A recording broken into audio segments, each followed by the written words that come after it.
What's up, everybody? Kyle here at Let's Talk Wax with a quick look at 2024 Bowman Chrome.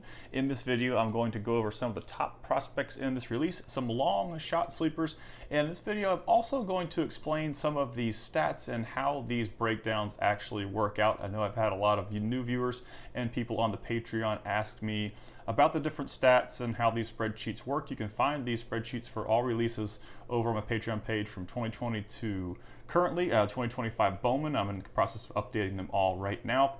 But I've had a lot of questions. I'm going to go through my spreadsheet. So if you already are a viewer and you kind of understand these stats and how my spreadsheets work, you can skip ahead about 5 minutes. I'm going to take some time to explain this stuff to the new viewers.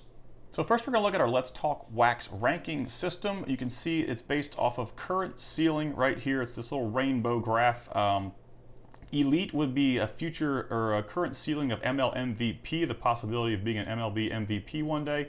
That rank is very, very rare. I've only had a few players in the last several years achieve that rank before being promoted to the major leagues. There are players like Jackson Trio, Jackson Holiday, Ellie De La Cruz, Paul Skeens. Those type of profile players are usually given elite ranks. 1 is a very, very high rank, and a 1.5 as well falls in between MLB Superstar and MLB Organizational Star. I do give 0.5 increments to where I'm kind of torn between the different rank of a 1 or 2. So you'll see some 1.5s, 2.5s, 3.5s. But these are all based off of player ceiling, and the higher the number, the worse off a player is. If a player has a rank of 7, I add them to what I call the chopping block, and I'll go to that as well quickly to give you all a feel for how bad 2024 Bowman Chrome actually is. A year after release, this is the list of players who are on the chopping block, just really, really bad numbers. And you can see all of these grenades in that release, and this is still a $350 box. And 1 year after release, we're looking at 338 to 382. About 50 players, about 50 autos on this checklist are all under $5, and just a lot of grenades. Even a lot of the autos on this checklist in general that are on the chopping block are $5 autos. But I'm not going to get too deep into that in my personal opinion on why I don't like Bowman Chrome. But we can go back here to the guide quickly, and we have PR and CR. I don't know if you saw that in the previous graphic, but we have a previous rank, which is PR, and a current rank, which is CR. And if we go back to this graph, you can see PR right here. Adolfo Sanchez was a 5.5 on my last update. And since this new update that I updated stats for earlier this week, he did bump up to a 4.5, some better improved numbers, but still sitting in that 4.5 range, which would put him somewhere between a ceiling of an MLB below average regular or MLB regular. So 4.5, not a great score, but that's the PR-CR. Now, we have all of these stats on this top bar right here. Year is just the year that we are looking at for each player. I put each year on there so you can see improvements, digression, whatever it may be, their position, which way they bat and throw. We're looking a lot of times the left-handed bats are a little more appealing than the right-handed bats, but that's not really that big of a deal. This is their organization, and those change from time to time over the years. You can see here if Alexander Albertus, he was played for the Dodgers until 2024, was traded to the Chicago White Sox. So you can see if they were traded. I haven't updated Leo DeVries yet. The trade happened before I updated this prospect, this update, but he's actually an Oakland A. He's the top player on this list, obviously. The OR is the organizational rank based on MLB.com. So I did try to throw a mainstream rank in with all of my breakdowns so you guys can kind of get a look on what the mainstream prospect websites think of these players. So OR is organizational rank. Age is obviously their age. When I do the update, the point system, I do 18.2 because an 18.2-year-old versus an 18.9-year-old is a very big difference. You'll see that in my Juggernaut rankings. I factor the decimal system in with those ages too, but I really advise y'all to keep track of age and level. Those are two really big things in prospecting. 22.9-year-old playing in high A is not going to be very appealing they're about to turn 23. So looking at things like that, an 18.1-year-old, like I said, versus an 18.9-year-old is almost an entire year. So I always put the 18 point or whatever, I put the fraction of the year at their age, so you guys can see how close they are to turning over another year of their professional career. Plate appearances is plate appearance. Weighted on base average is my favorite stat. Bobby over on my Discord server, he moderates my Discord server, does a great job over there keeping y'all up to date. He turned me on to weighted on base average about 2 years ago. He talked about it a lot. Weighted on base average applies a weight to outcomes when a player goes up to bat. So with batting average, it's either they get a hit or they don't get a hit. And that's the average of the times they either get a hit or don't get a hit. Weighted on base average factors in walks. It factors in weights for single outcomes. It factors in weights for doubles. It factors in weights for triples, home runs, etc. So the outcome of a plate appearance is given different weights based on what that outcome is, as opposed to batting average, which is literally just a hit or not a hit. In batting average, a triple is scored the same way as a single. In weighted on base average, a triple would give you more points for executing a triple rather than just a single. So I really like weighted on base average. It also factors in walks, and that's a big thing with me is walk rate, something I like. So that's weighted on base average versus batting average.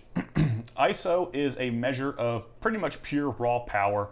It's called ISO P. I just put ISO up there, isolated power, and it's the average of extra base hits. So a player that has a 200 plus ISO is very, very good. There's a lot of power in that bat. A player who sits between like 150 and 180 is above average, I would say. Below 150 is kind of below average. Under 100 is little to no power at all.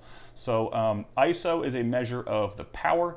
Now, sometimes ISO can be juiced by small plate appearances. So if a player has like 50 plate appearances and they hit like 2 doubles, their ISO could be in the 200s. Sometimes I've noticed a lot doing this prospecting that smaller plate appearance sample size tend to juice ISOs and kind of make them look more appealing than they really are. So when a player has a 400, 300 plate appearance sample size and their ISOs are pretty high, that is money in the bank.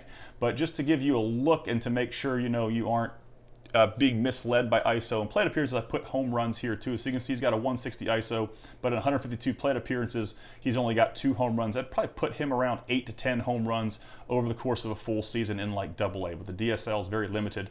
We've got stolen bases, walk percentages. Walk percentage, I like to see that above 10 at least. Anything below 10 is kind of worrisome. When you get below 10, sometimes though, it could be due to an advanced hit tool. It could be due to a poor approach. So there's several factors. If a guy has a really high batting average, I'm thinking a guy like Jacob Wilson, who had like a 400 batting average in the minor leagues, and his walk rate was like 4.5. That occurred because every time Jacob Wilson swung at a pitch, he made contact. He had an elite contact level.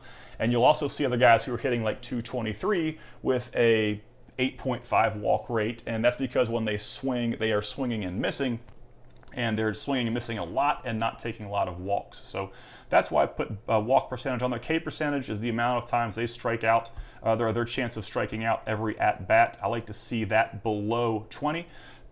Excuse me. And anything between like 25 and 30 is kind of like, ooh, fringy. Anything above 30 is pretty scary for me.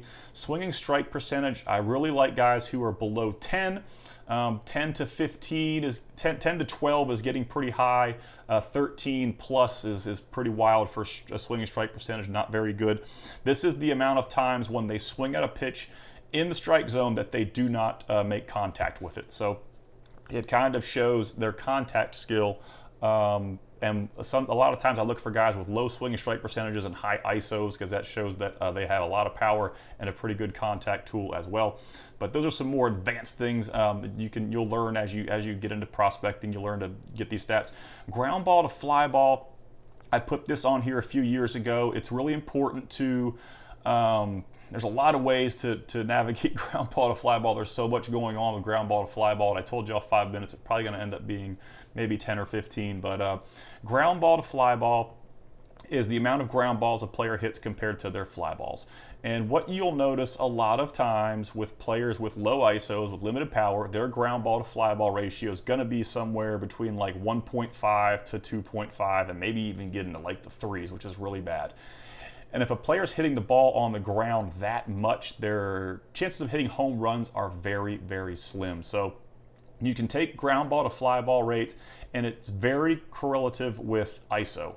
You see guys with high ground ball to fly ball rates. You're going to see guys most of the time with low ISOs. Now, there are a lot of guys that have high ground ball to fly ball rates and have high batting averages. Those are the guys who usually have elite speed. They're hitting balls on the ground, and especially in the lower minors, they're beating those balls out because infielders aren't in advance. They're very young, and sometimes that can juice a batting average as well. But ground ball to fly ball and ISO are very correlative stats. Like I said, the guys who have a lot of home runs and a lot of power, their ground ball to fly ball usually is like 0.6 something or lower. They're not hitting a lot of balls on the ground. WRC plus is a stat that basically compares, there's a lot going on with WRC plus, but in a nutshell, it shows you where a player ranks among the players in that same level. So like Adolfo Sanchez, the average player would be 100. So I guess you would say every single player, the league average would be 100. So if a player has a WRC plus above 100, they're above league average. If they're below 100, they're below league average. And the closer the number to 0, the worse the players are compared to other players, and the closer to like, you get a player like it's in a 200 WRC plus, that's really, really good. So 156 WRC plus is very, very good. It's 56 points better than the average. So WRC plus can also be skewed by limited plate appearance sample sizes and things like that. And also with this release, before we get any further, I want to talk about DSL stats and why I don't put any stock in DSL stats anymore. I used to put a little bit. It's hard when a Chrome release comes out to rank the top 25 when it's just DSL stats. That's the only time I put any weight on them. But I don't buy any cards of players who have DSL stats only because they are so prone to change once they get stateside. And if you go over to the Patreon, and you get on like my breakdowns and you see these guys who have really good DSL numbers, they get to the complex league in low A and they're hitting 230 with a 30% K rate. There's so much fall off from the DSL level to any other level in baseball. So be aware of that with these Chrome releases. With Chrome releases, you're going to see so much fall off. Like there's going to be a lot of guys here who started this release with like a $50 auto when it released, and the gap between those cards is going to be so massive. With this release, it's almost like a rip and sell immediately, as close as you can to release while that hype's still there, because the majority, like I said, there's 50 players in the chopping block already. There's 90% of the autos on this checklist after 1 year are $5. And that's kind of a rant with Chrome. I'm not a big fan of Chrome. But let's jump into the people that have been watching my content. I'm going to go through the top prospects and sleepers in this one. That was just a quick breakdown for all of y'all that are new to the channel. I've had a lot of questions, as I said, so I wanted to explain all those things. I try to do that every now and then to keep up. But the sleepers are going to be in yellow. The top prospects are going to be in green. Now, the sleepers in this release are very, very, very long shot sleepers. I'm talking like, not like good ideal sleepers. They're just some sleepers that are on this release, and this release is really bad. So if that makes any sense, I wouldn't run out and buy all the Alfredo Alcantara cards that I could. I'm just saying this could be a potential sleeper on this release, not necessarily one of my favorites. I do videos for those guys that I like, but we've got Alcantara here. He's 19.9, playing in low A, a little too old for the level. He's off to kind of a hot start. He's hit over power. He's a $5 auto. So anybody with a $5 auto that has some decent numbers, they're going to be in yellow in this release. We'll scroll on down to Braylon Morrell, who was a $75 auto on release. His stuff's all the way down to $10. He's got solid numbers in the complex league. I'm interested in seeing what he does in low A over a large sample size, over 13 plate appearances. Everything's looking really good, but that's such a small sample size that I'm not going to put a lot of weight in that. But the complex numbers were good, and his cards are the cheapest they've ever been right now. He's a 3.5 on the Let's Talk Wax rank for me. Sherrod Vargas from $45 to $5, another $5 auto. The first bad season of his career. He's done really well, 2022 through 2024. 2025 has been a bit of a rough year, but he was pretty young for low A. He started high A as a 19-year-old this year. He's 20.4 now, but 6 home runs, 7 stolen bases. Nothing amazing, but for a $5 auto, he's worth taking a look at. The bad news is he was traded to the Miami Marlins, who do not develop bats. So it's a tough place to prospect in that arena. Miami Marlin cards, just a really tough place to buy prospects in that organization. Like I said, they haven't really pumped out a whole lot of high-profile bats from their farm system. So that's just a tough one. Tough place to buy cards from that organization. Eduardo Tait is a promising lefty swinging backstop. He's got some really good power, some of the biggest power for a young catching prospect in minor league baseball. He was recently promoted to high A at 18.9, and he's off to a pretty good start. He's, like I said, lefty swinging catchers in professional baseball are very, very attractive, and to have a lefty swinging catcher with some thump is even more attractive, and Tait checks all those boxes. So definitely one of my favorite guys on this release, and like I said, recently promoted to high A at 18, so the organization obviously sees something in him as well. Edward Lantigia, another sleeper on this list at $10. Got a solid hit tool. He needs to get the ball in the air more. As I talked about, the ground ball fly ball rate's 1.97, so that's a lot of ground balls. When we get close to 2, that's a lot of ground balls. And his ceiling is going to be dependent on his power, so he's going to have to get the ball in the air more to get to more power. You can see, like I said, high ground ball to fly ball rate, low ISO. It's almost always correlative in this prospecting scenario. So we got Elias Medina. He's got some trouble staying healthy. He's a bit old for the level. He hasn't had any power since 2023, but he's held a 300-plus batting average across 3 levels or 3 seasons. So had to give him a shout out on the sleeper list there, but no power really to date since the DSL. And as I said before, I don't really put DSL stats into. I don't give them much stock at all. Emil Morales was promoted to low A. There's a lot of K risk here. You can see over a large sample size in the complex league, he struck out 28.3% rate, 18.1 swing strike rate. So high risk guy here, but he's still produced in the complex league with high K numbers, a la Ellie De La Cruz, who had a 30+ K rate his entire career in the minors and was just production. So a high K rate isn't necessarily a death sentence, but it's not good. It's just not something. There's not a lot of guys who become very good Major League Baseball players that held a 30+ K rate in minor league baseball. So Emil Morales has a very high ceiling, but there is a lot of risk with that guy as well. Jose Fernandez, he's got solid numbers outside of his swing and strike percentage and ground ball to fly ball rate. A very long shot sleeper. He's a 4, which means I don't really like him that much, but for $5, he's got some pretty good numbers. And that's what I do with sleeper prospects. I try to find these guys who are super, super cheap. You could probably buy a true gold auto of Jose Fernandez for like $50, you know? And there's a chance that they could be okay one day.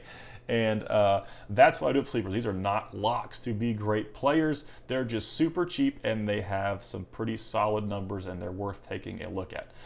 We've got Josh Adamszewski here, who is injured, and injuries kind of delayed his progress in 2025. You can see he's 20.1 playing in low A. He's got a plus hit tool so far. Not much power to date, but a lot of really good underlying data for Adamszewski here. There's a lot of people that really like this guy. The Milwaukee Brewers organization is just stacked with talent, especially in the middle infield. And we've got Made, I think, and and Pena. There's a lot of high caliber young prospects in the Milwaukee Brewer system, especially in the middle infield. They're kind of loaded up there, so I'm not sure what's going to happen with Adam Shefsky, but he is one of the top players on this release at 3. Juan Baez, another sleeper. He is buried by Made and Pena as well, just like Adam Shefsky. He plays third base. Any infielder in the Milwaukee Brewers organization, they've got some tough guys to overcome. Some really productive talent with those two guys, but he's very young for high A. He's got good underlying data. He's got limited production and a high ground ball to fly ball rate, but 20.1 in high A. Maybe a guy to look at, maybe not. He's a 4. Juan Flores is a 4. Young for the level. The Angels always push players, so 19.4 in high A isn't anything crazy for the Angels. They like to really push players. He's got a high defensive ceiling, but the bat needs some development. Leo DeVries, recently, I think it was just a couple days ago, traded to the the Athletics. They're not the Oakland Athletics anymore. I'm not sure how that's going to fare with his prices. The Padres have a very big fan base. That's a very big collector's arena there. The Athletics, not so much. But, I mean, if you look at the huge skyrocketing of Nick Kurtz cards, his cards are astronomical right now. He's had a lot of really good production, but, he plays for the Athletics, and his cards have been skyrocketing, and it's been due mainly to elite performance. So, you look at guys like Paul Skeens, plays for the Pirates, elite level prices on his stuff because he has elite performing numbers. So, who's to say that DeVries couldn't, go to the Athletics and put up those type of numbers and increase his value from a $150 base auto? So, there's not much talking to be done about DeVries. He's really good. He's 18.8, playing in high A. Hit 250 with a 163 ISO, has really good underlying data. Just a really good player. So interested to see how he pans out. He's the highest ranking one on this list at 1.5. He's number 1 in the pod. Well, he's going to be number 1 in the He's going to be number 1 in the Athletics organization as well, I'm sure. We've got Lisbol Diaz, a 3.5. He's got a consistent bat with above average contact and power, but he is repeating low A, which does not get me very excited when guys do that. Skylar Nunes, another sleeper. He's a free swinging guy. The approach might derail his potential, but he's still got solid production for a $5 auto. Theron Lorenzo is a interesting prospect. He's a very high risk, high ceiling power tool. He hasn't really dug into as much power as we've seen in 2023 when he hit 24 home runs. In 2024 he had 12, and he's got 10 so far across 300 PAs in 2025. So the power hasn't ever really lived up to the 2023 level. But there's still some power in that bat, and he could be kind of a suspect defensive player behind the plate. So he's going to sit at a 3. His cards are at the lowest they've ever been as well. We've got Yulfran Castillo, advanced hit tool and good underlying data. He could grow into some power. He's 6'3", and he just needs some more fly balls. An interesting prospect here if he gets into any power based on his size. He's very young, 18.4 in the complex league. It'd be really cool if he was a $5 auto, but he's a $10 auto because I think there is some projection here. Not huge on projection, but that's just the way the hobby works. You can get a look at all the guys who've graduated to the major leagues. We're going to jump into some pitchers quick. I'm not going to spend a whole lot of time here. Brandon Sproat, the most expensive auto on this checklist right now at $100. He is in AAA right now. Not as great of numbers as he put up in AA last year, but still probably a guy that could be in the rotation with the New York Mets at some point in his career. I think it's definitely going to happen. Kendry Rojas, a $15 auto. He's a reliever for the Toronto Blue Jays, a starter for the Toronto Blue Jays. 36.2 innings pitched between the complex league and AA. Really, really good numbers. $15 auto. Luis Morales between AA and AAA. He's got a really good record at 3.73 ERA. His cards are sitting at 10. Sheng-En Lin, I had him on the hitters checklist or the hitters breakdown. I guess I moved him over to the pitchers. He is a two-way player, but his offensive numbers are very good. His numbers on the mound are much better than what he's doing with the bat. So I did move him to the pitchers category. It's hard to, I guess I could have put him on both, but he is a two-way player. His cards are right around $20, and I think they're still, a lot of Ohtani hype, but I don't see this guy being Ohtani by any means. The bat just doesn't look like it's going to be anything close to what Ohtani has, period. Yaniel Curet is coming off the 60-day injured list. Tampa Bay Rays starter, had a really good season in Double-A last year, 4-0 with a 1.75 ERA. The big issue with Curet is command, but really good numbers coming off the injured list again in Double-A, and probably he has a really good fastball, but like I said, he does struggle a little bit with command, so that's something to watch that could maybe put him in a bullpen role or a starter role. But that's going to wrap this one up, guys. If you want to check out the Patreon page, I have all these breakdowns, lots of cool stuff over there for you to check out, exclusive stuff, early access to my YouTube videos, and the Discord server also over there is really cool. It's run by Bobby. He does a really good job, and it's a very active great group of guys, so check that out if you want to. I'll put a link in the video description. I want to give a huge shout out to all of my level 3 Patreon subscribers. You guys rock. I hope you enjoyed this video. I'll try to get 2024 Bowman out for y'all next time. It might be hot sheet next though, I'm not sure, but y'all have a great day.